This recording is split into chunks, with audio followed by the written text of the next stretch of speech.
Hello students. तो आज हम लोग पढ़ने वाले हैं क्लास 11th चैप्टर 9, जो चैप्टर का नाम है मैकेनिकल प्रॉपर्टीज ऑफ सॉलिड। इस चैप्टर में हम लोग सॉलिड के कुछ मैकेनिकल प्रॉपर्टीज के बारे में पढ़ेंगे। बेसिकली मैं आपको बता दूं कि सॉलिड है क्या। सबसे पहले आप बात करोगे तो क्लास 9th में हम लोगों ने सॉलिड के बारे में कुछ पढ़ा था। 9th का जो फर्स्ट चैप्टर था, अगर एनसीईआरटी बुक को हम देखें तो उसका जो फर्स्ट चैप्टर था वो चैप्टर का नाम था मैटर से रिलेटेड था, मैटर अराउंड अस, यही चैप्टर था। उसमें हम लोग मैटर के बारे में कुछ पढ़े थे और मैटर के पढ़ने के बाद उसके मैटर के पार्टिकल्स के बारे में पढ़ा था हम लोग ने। तो हम लोग यहाँ पे बात करने वाले हैं कि सबसे पहले सॉलिड को हम लोग बात करेंगे कि सॉलिड है क्या। तो सॉलिड से पहले आप जानो कि सॉलिड क्या है। तो सॉलिड एक मैटर का टाइप है। जैसे हम लोग बेसिकली जानते हैं कि जो मैटर होते हैं, थोड़ा सा मैं आपको रिमाइंड करा दूं 9th वाला चीज, ठीक है, कि मैटर क्या होता है। What is matter? मैटर हम लोग जानते हैं कि anything that has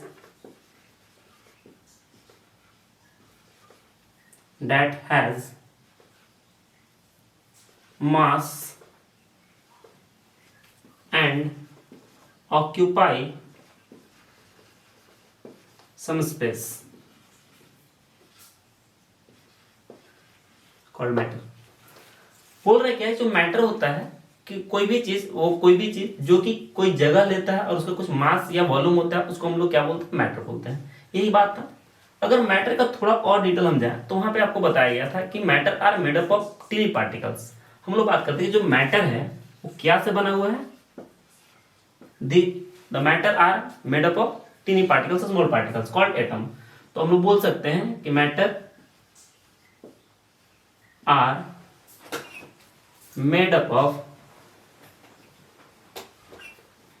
small particles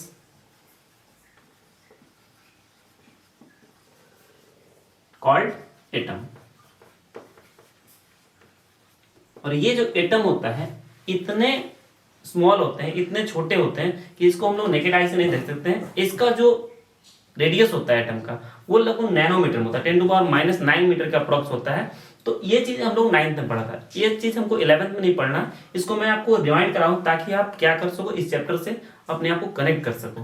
ध्यान देना। तो मैटर का एक खासियत है कि मैटर जो है वो बहुत ही टीनी पार्टिकल से मिलकर बना होता है, बहुत स्मॉल स्मॉल पार्टिकल से मिलकर बनता है, जिसको हम लोग क्या बोलते हैं? एटम बोलते हैं। ठीक है, चलो देखते हैं आगे। अब इस पार्टिकल्स का भी कुछ कैरेक्टरिस्टिक्स था।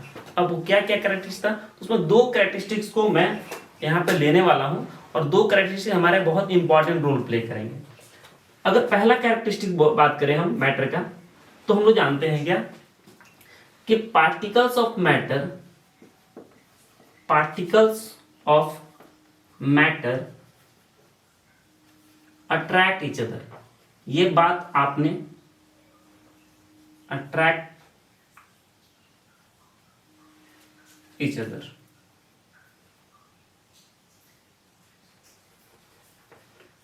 जो पार्टिकल्स होते हैं मैटर के वो एक दूसरे को अट्रैक्ट करते हैं। ये बात क्लियर है? बेसिक सा बात है जो हम लोग क्लास 9 में पढ़े थे। ठीक है, और एक और बात था, और बात क्या था कि the particles of matter having space between them.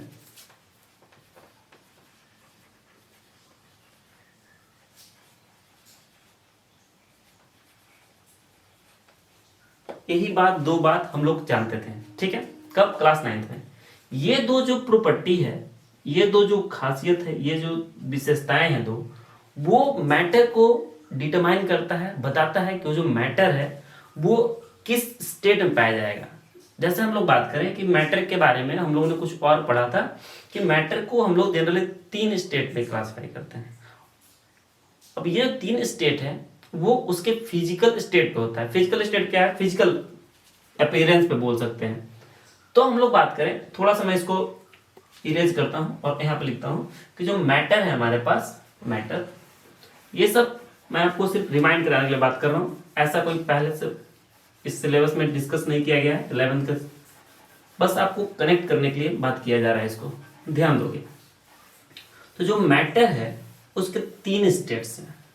कौन कौन से स्टेट्स? एक है सॉलिड, लिक्विड एंड गैसियस। ये 3 स्टेट्स जो हैं वो उनका कुछ कुछ खासियत होता है।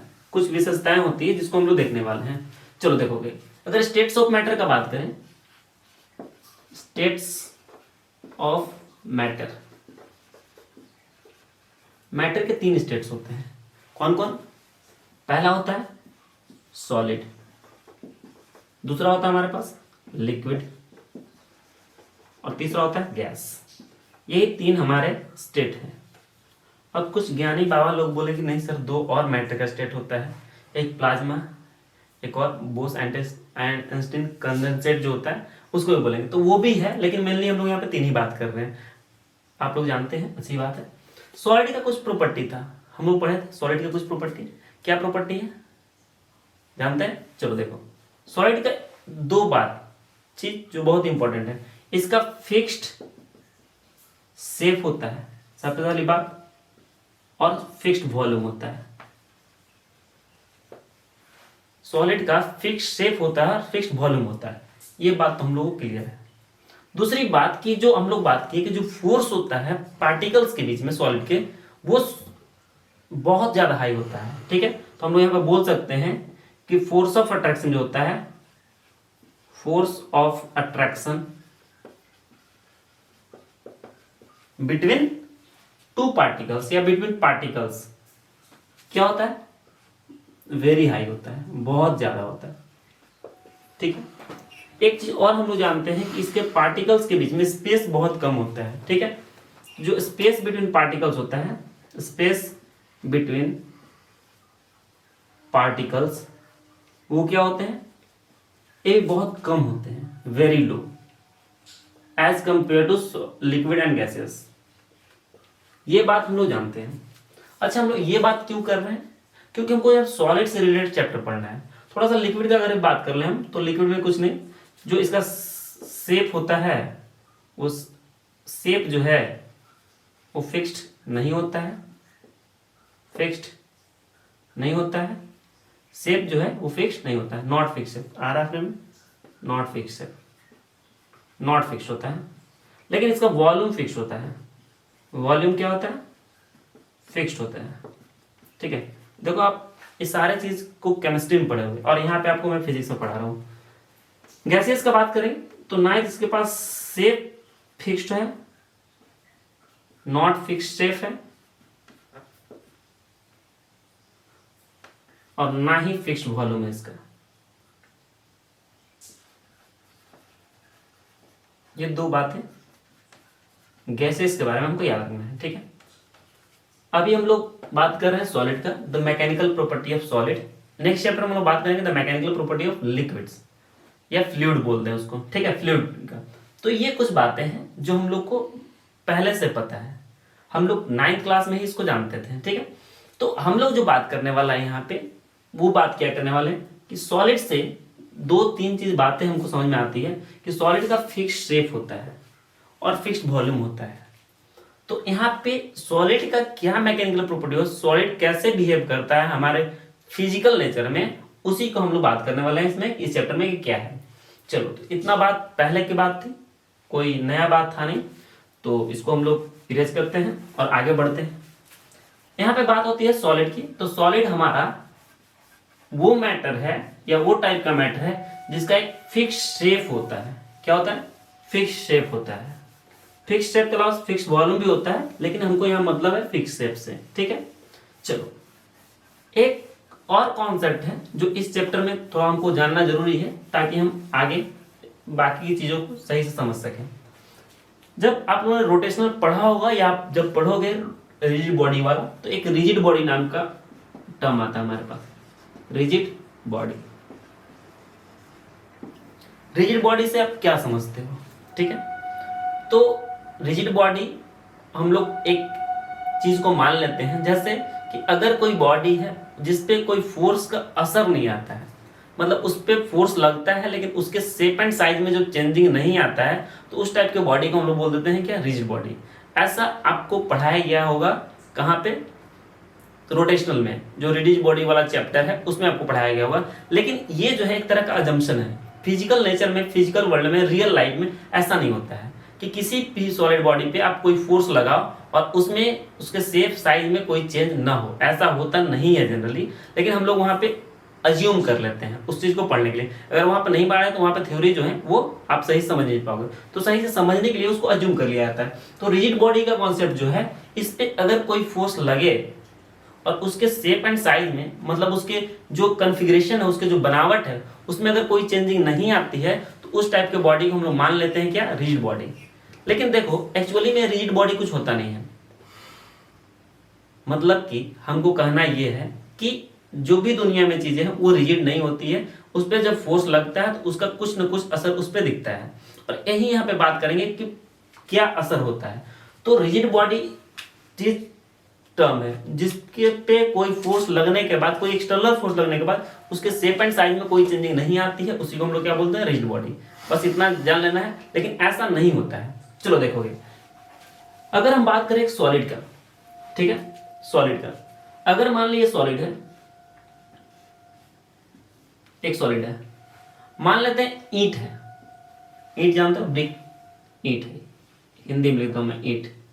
ये ईंट है, थोड़ा सा ऐसे बना दे, सुंदर, ये ईंट है, ठीक है। अब ये ईंट है, तो इस पे अगर आप उंगली से प्रेस करो, उंगली से प्रेस करो, तो क्या इसके शेप में कोई चेंजिंग दिखता है हमको, शेप साइज में? नहीं दिखता है। अच्छा, हाथ से प्रेस कर दो, फिर भी कोई दिखता है चेंजिंग? नहीं दिखता है। अब क्या करो कि बहुत बड़ा पत्थर लो और इस पे प्रेस कर दो, जोर से मार दो, तो क्या इसके शेप साइज में चेंजिंग होगा? हाँ, तो होगा। तो पहले हमको चेंजिंग नहीं दिख रहा था, लेकिन जब हमने एक बड़े पत्थर से इस पे मार दिया, फोर्स लगा दिया, पटक दिया, तो क्या हुआ, उसके शेप एंड साइज में चेंजिंग हमको दिख गया। तो कहने का मतलब कि पहले हम मान रहे थे कि जो ईंट है वो एक रिजिड बॉडी है, लेकिन जैसे हमने फोर्स बढ़ाया तो इसका बॉडी का शेप एंड साइज चेंज हो गया। तो इसका मतलब है कि ये जो ईंट था वो एक रिजिड बॉडी नहीं है, इसका जो शेप एंड साइज है वो चेंज हो गया। तो हम लोग बात कर रहे हैं कि दो फोर्सेस के बारे में बात करना है। एक है एक्सटर्नल फोर्स,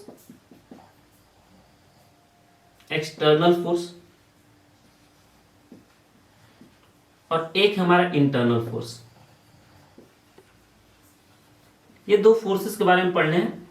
देखो, जो एक्सटर्नल फोर्स है वो वैसा फोर्स है जो कि किसी बॉडी पे लगेगा और लगने के बाद उसके कॉन्फ़िगरेशन को, कॉन्फ़िगरेशन मतलब शेप, साइज, वॉल्यूम एक्सेट्रा को चेंज कर देगा। उस फोर्स को हम लोग बोलते हैं क्या, एक्सटर्नल फोर्स। और इस फोर्स को हम लोग डिफॉर्मिंग फोर्स भी बोलते हैं। क्या बोलते हैं? Deforming force, deforming force. समझोगे? इसका काम क्या है?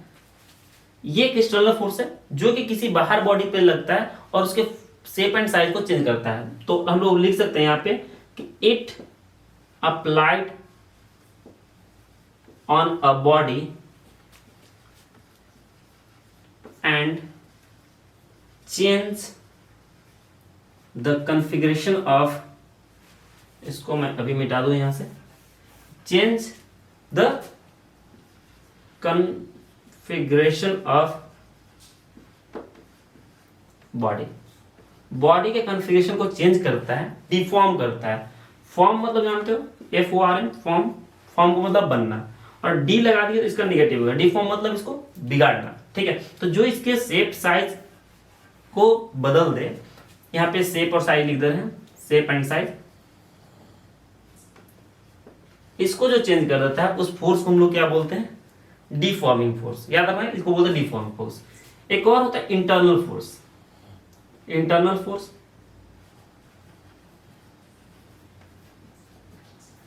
समझोगे इंटरनल फोर्स क्या? इसको हम लोग एक और नाम जानते हैं, इसको रीस्टोरिंग फोर्स भी बोलते हैं, रीस्टोरिंग फोर्स। समझोगे? थोड़ा सा इसको हम लोग एक एग्जांपल लेके समझते हैं। जैसे मान लेते हैं कि ये ईंट था, इस पे एक ऊपर से हम फोर्स लगा रहे थे और इसमें कोई चेंजिंग नहीं आ रहा था। तो ऐसा तो नहीं था कि जो ये हम फोर्स लगा रहे हैं इस पे, ये जो फोर्स लगा रहे हैं इसमें कोई चेंज नहीं आ रहा है। इसका मतलब है कि इसके अंदर से एक और फोर्स लग रहा होगा जो इस फोर्स को अपोज कर रहा होगा। थोड़ा हम लोग काइनेमेटिक्स पढ़े हैं, न्यूटन लॉज मॉस पढ़े हैं, ये सब पढ़े हैं, तो हम लोग जानते हैं थोड़ा थोड़ा। चलो एकदम सिंपल सा एग्जांपल लेते हैं कि जो आपको समझ में आए। एक मान लो स्प्रिंग है, स्प्रिंग समझते हो ना, स्प्रिंग है, ठीक है। स्प्रिंग पे हम क्या किए कि एक फोर्स इधर से लगाए, ठीक है, एक फोर्स इधर से लगा दिए, और एक फोर्स लगाने के बाद क्या हुआ कि ये जो स्प्रिंग है कुछ ऐसा हो गया, ठीक। तो कहने का मतलब जो पहले शेप था स्प्रिंग का वो इस टाइप का था, इतना बड़ा था, इसका लेंथ अगर एल है यहां से, तो यहाँ पे जाहिर सी बात है कि ये जो लेंथ होगा एल से कम ही होगा, और ये जो फोर्स इधर लगा है इस शेप को, इस स्प्रिंग के शेप को क्या किया, चेंज किया है। चेंज किया मतलब डिफॉर्म किया है। तो ये जो फोर्स होगा हमारा इधर से लगने वाला एक्सटर्नल फोर्स, ये क्या होगा, डिफॉर्मिंग फोर्स हो जाएगा। एफ एक्सटर्नल जो होगा हमारा क्या, डिफॉर्मिंग फोर्स होगा। लेकिन जैसे इस फोर्स को हम हटा देंगे, जैसे इस फोर्स को हटा देंगे हम, तो ये जो है स्प्रिंग के अंदर से इधर की तरफ एक फोर्स लगेगा, और ये इस शेप को फिर से ये इसी टाइप से इतना ही बड़ा कर देगा। तो और जो ये फोर्स इधर की तरफ लाएगा, इस फोर्स को हम लोग बोलेंगे क्या, रिस्टोरिंग फोर्स, ठीक है। क्या बोल देंगे, रिस्टोरिंग फोर्स। थोड़ा सा लिख दें, यहां पे लिखा देता हूं मैं, it is internal force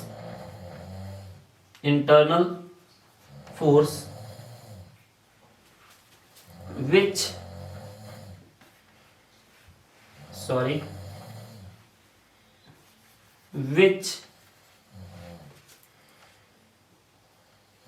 help the body to regain its original shape। जो ओरिजिनल शेप को लाने में हेल्प करता है फोर्स, वो क्या है हमारा, रिस्टोरिंग फोर्स, ठीक है, या इसी को हम बोलते हैं इंटरनल फोर्स। ये बता दिए ताकि आपको दो प्रॉपर्टी हमको पढ़ने हैं मैटर के, सॉलिड के, जो आपको समझने में काफी इजी होगा।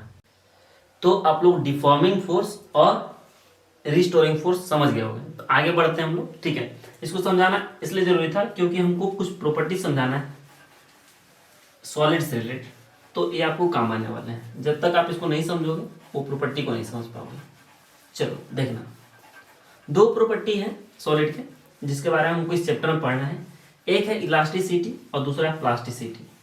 ये दो प्रॉपर्टी के बारे में हमको आज पढ़ लेना है और पढ़ के समझ लेना है, समझ के पूरी तरह से याद रखना है। कब तक, जब तक है जान। चलो देखते हैं कि क्या है इलास्टिसिटी एंड प्लास्टिसिटी, समझोगे।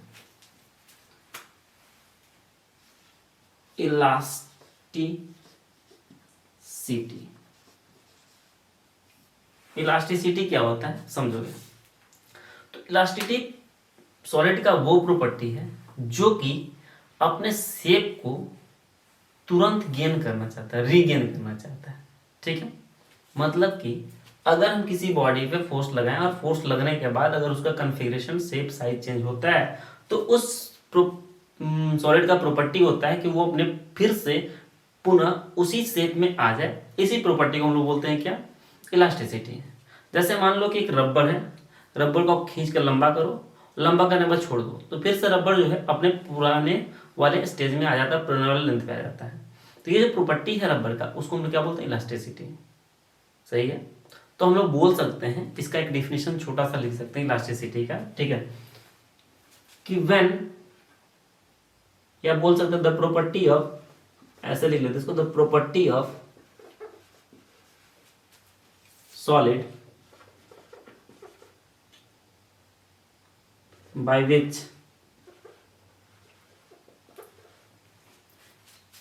it regain its original configuration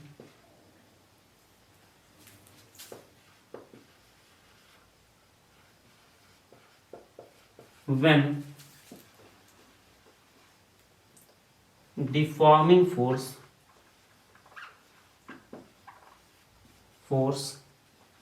is removed। देखो ये डिफिनेशन किस चीज का, इलास्टिसिटी का।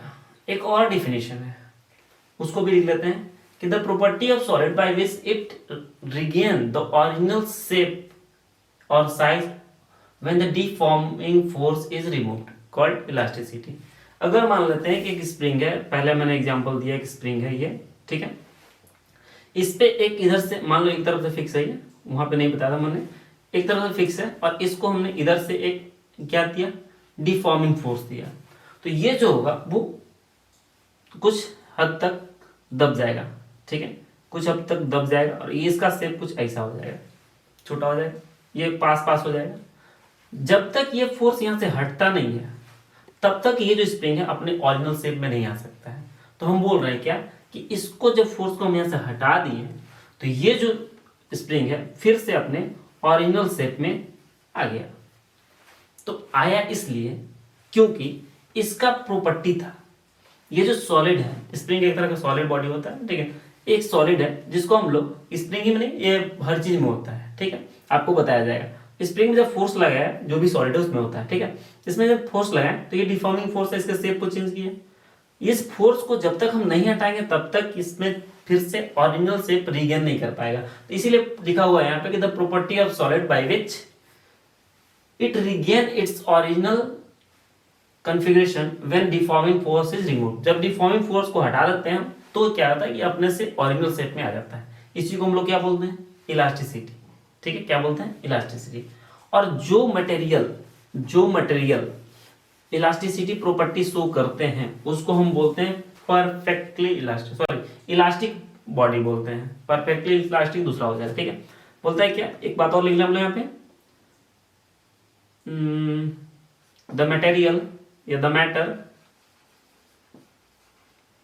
Which show the property elasticity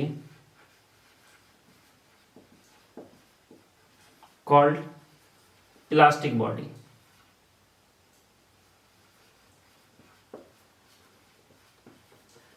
जो इलास्टिसिटी शो करेंगे उसको हम लोग क्या बोलेंगे, इलास्टिक बॉडी, इलास्टिक बॉडी, ठीक है, कोई बड़ी बात नहीं है यहाँ पे। एक और था परफेक्टली इलास्टिक बॉडी, ठीक है, perfectly elastic body, perfectly elastic, नाम से ही क्लियर है क्या होगा, तो एकदम परफेक्टली इलास्टिक होगा वो।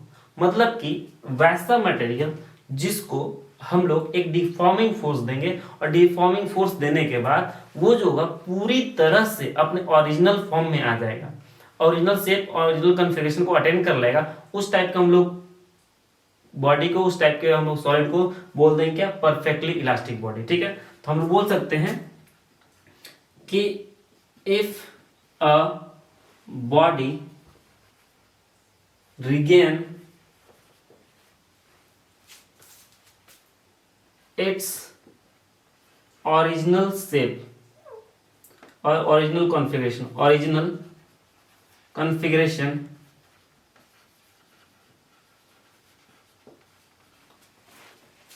completely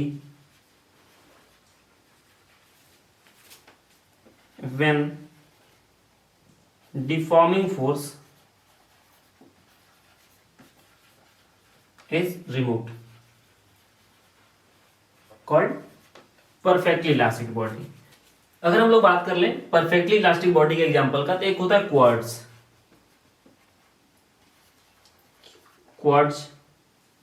एक एग्जाम्पल है हमारा जिसको हम लोग क्लोज मानते हैं, क्या, एक क्लोजेस्ट परफेक्टली इलास्टिक बॉडी है, मतलब कंप्लीटली भी नहीं, क्लोज माना जाता है, ठीक है। एक होता है फोस्फर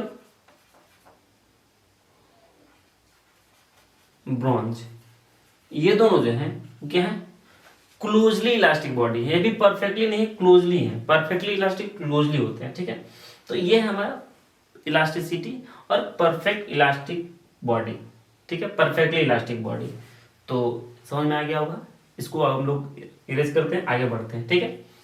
एक और प्रॉपर्टी हमारा जो है क्या, प्लास्टिसिटी। जैसे इलास्टिसिटी वो वैसे प्लास्टिसिटी। चलो आगे देखते हैं हम लोग प्लास्टिसिटी क्या है। तो प्लास्टिसिटी जो वर्ड है वो प्लास्टिक समझ रहे हैं हम लोग, प्लास्टिक जो हम लोग डेली लाइफ में बहुत सारे यूज करते हैं, प्लास्टिक का बैग यूज करते हैं, प्लास्टिक से बने हुए खिलौने यूज करते हैं, प्लास्टिक से बने हुए बहुत सारे बर्तन वगैरह भी यूज करते हैं, चेयर यूज करते हैं, बहुत सारे चीज़ है जो हम लोग प्लास्टिक से यूज करते हैं, ठीक है। प्लास्टिक के बने हुए चीज़ें हम लोग डेली लाइफ में यूज करते हैं।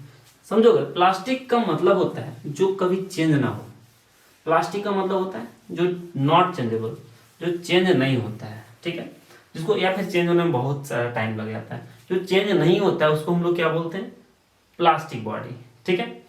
तो जैसे हम लोग बात करेंगे कि प्लास्टिसिटी, एक और प्रॉपर्टी सॉलिड का, प्लास्टिसिटी। जैसे हम लोग इलास्टिसिटी बात किए कि इलास्टिसिटी में क्या होता है कि जब हम लोग किसी भी सॉलिड पे एक फोर्स लगाएं और फोर्स लगाने के बाद वो जो है सॉलिड फिर से अपना शेप को रीगेन कर लेता है by the virtue of restoring force called elasticity. But यहाँ पे क्या है कि प्लास्टिसिटी क्या होता है कि जब भी हम किसी एक ऑब्जेक्ट पे, एक सॉलिड पे फोर्स लगाते हैं और फोर्स लगाने के बाद वो सॉलिड अगर डिफॉर्म हो जाता है, और डिफॉर्म हो जाता है तो फिर क्या होता है कि वो जो सॉलिड है वो फिर से अपने ओरिजिनल शेप में नहीं आ पाता है, और इस प्रॉपर्टी को हम लोग बोल देते हैं क्या, प्लास्टिसिटी। अगर उसी फॉर्म में आ गया तो उसको बोलेंगे इलास्टिसिटी, फॉर्म में नहीं आया तो क्या बोल देंगे हम लोग, इलास्टिसिटी। तो इसको हम लोग थोड़ा सा क्यूट सा एग्जांपल, सॉरी डिफिनेशन लिख लेते हैं। बोलते हैं कि the inability of solid by which it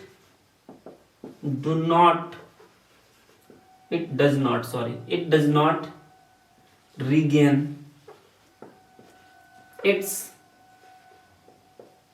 original configuration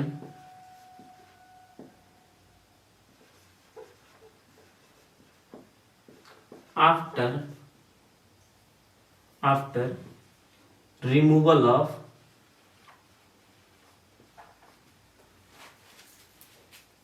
deforming force।